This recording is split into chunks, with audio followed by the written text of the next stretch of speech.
Hi friend, আমি কণিকা। আমার সেলাই ঘরে আপনাদের সবাইকে সুস্বাগতম। আজ আমি একটা প্যান্ট কাটিং আপনাদের দেখাবো একটু অন্যভাবে। তো দেখুন, আমি প্যান্টের কাপড়টা এখানে ভাঁজ করে নিয়েছি। আমি দুটো পাই একসঙ্গে কাটছি যথারীতি। আর নিচের অংশটা আমি দেখুন ফোল্ড করে নিয়েছি। পায়ের নিচে যে অংশটা থাকবে ফোল্ড করে নিয়েছি। এটা আমি 3 ইঞ্চি ফোল্ড করে নিয়েছি। আর নিচের অংশটা আমি 3 ইঞ্চি ফোল্ডেই রাখবো, এতটাই চওড়া। পায়ের মুহুরি হবে 13, তো আমি 6.5 ইঞ্চিতে দাগ করে নিলাম। আর 1.5 ইঞ্চি এক্সট্রা নিয়েছি। পায়ে সাধারণত কাপড় থাকে না, কিন্তু আমি এই প্যান্টের কাপড়ের ভেতরে কাপড় রাখবো। প্যান্টের কাপড় রাখতে প্রয়োজনও হয় না। আমাদের ঝুল আছে 34 ইঞ্চি। তো আমি দেখুন একদম ফোল্ডেড জায়গা থেকেই মেপে নিলাম 34। আমার পায়ের নিচের অসুবিধা হবে না, যেহেতু ফোল্ড আমি অলরেডি করে নিয়েছি। আমি 34 মাপ করে ওপরে মার্জিন টেনে নেব।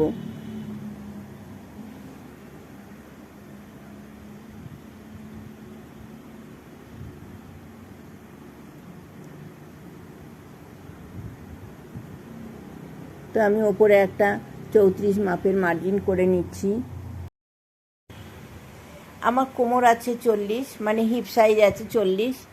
তো 40-10 হচ্ছে, আমি এখানে 13 ইঞ্চি নিচ্ছি, 3 ইঞ্চি এক্সট্রা করে নিচ্ছি। আর ওপরেও দেখুন 3 ইঞ্চি এক্সট্রা নিচ্ছি, মানে 34-এর ওপরে, 34 ঝুলের ওপরে আরও 3 ইঞ্চি আমি এক্সট্রা নিয়ে নিচ্ছি। তো আমি এখানেও মার্জিন টেনে নিচ্ছি।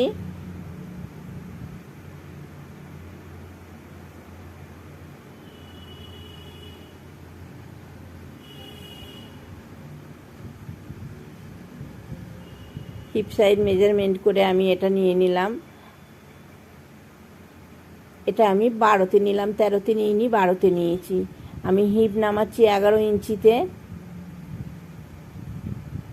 আসন অংশটা নামাচ্ছি আমি 11 ইঞ্চিতে। ওপরে 3 ইঞ্চি কিন্তু ছেড়ে। আর দেখুন এদিকে আমি নিয়ে নিয়েছি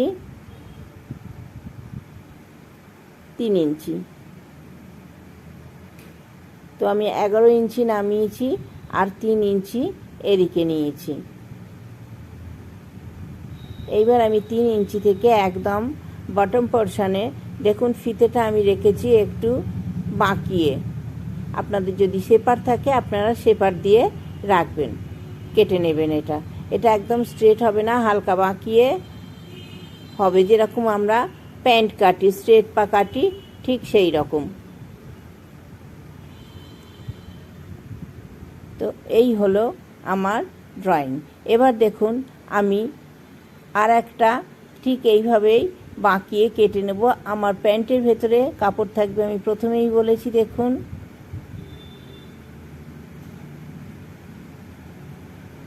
আমি ঠিক 1.5 ইঞ্চি দূরত্বে আমি আর একটা দাগ করে নিলাম।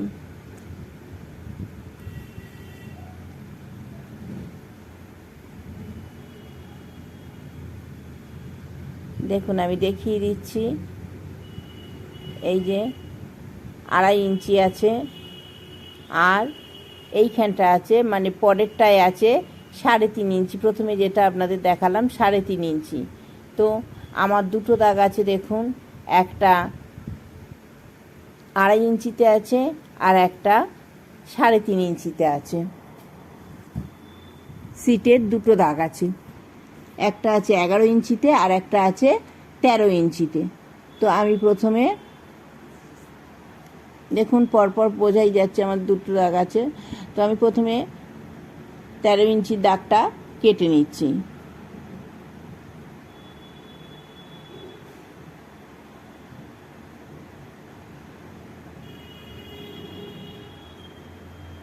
আসন পোর্শনটা আর কি, আসন পোর্শনটা আমি 13 প্রথমের যে দাগটা কেটেছিলাম সেই দাগটায় আমি পুরোটাই কেটে নিচ্ছি।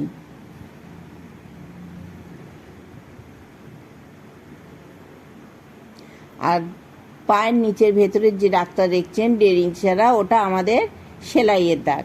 আমরা ওখান থেকে সেলাই রাখবো, আর পায়ের নিচের এই অংশটা এক্সট্রা থাকবে।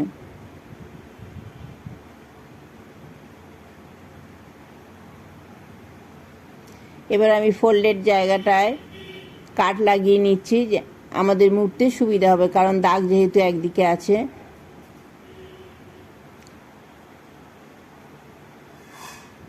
আমি কোমরের ফোল্ডেড জায়গাটাতেও একটা দাগ কাট করে নেব সেলাই করার জন্য।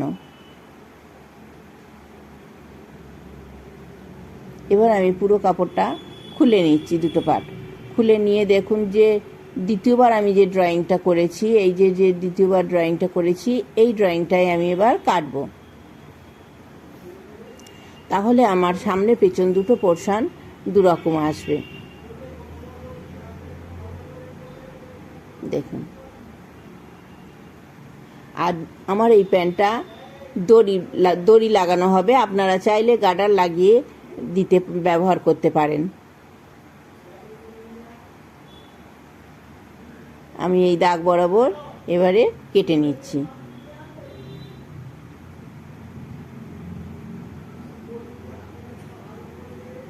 দেখুন, খুব সহজে একদম অন্যভাবে আমার প্যান্টটা কাটা আমি দেখালাম। আমার সঙ্গে পুরো ভিডিওটায় থাকার জন্য আপনাদের সবাইকে অনেক অনেক অনেক ধন্যবাদ। আমার কাজ যদি আপনাদের ভালো লেগে থাকে তো প্লিজ প্লিজ প্লিজ আমার চ্যানেলটাকে সাবস্ক্রাইব করে আমার সঙ্গে থাকবেন। Thank you. আমার কিন্তু কাটা কমপ্লিট হয়ে গেল। আমি ভাঁজ করে দেখিয়ে দিচ্ছি। দেখুন, জিনিসটা এই পজিশনে আসবে। এইবার শুধু সেলাইয়ের অপেক্ষা।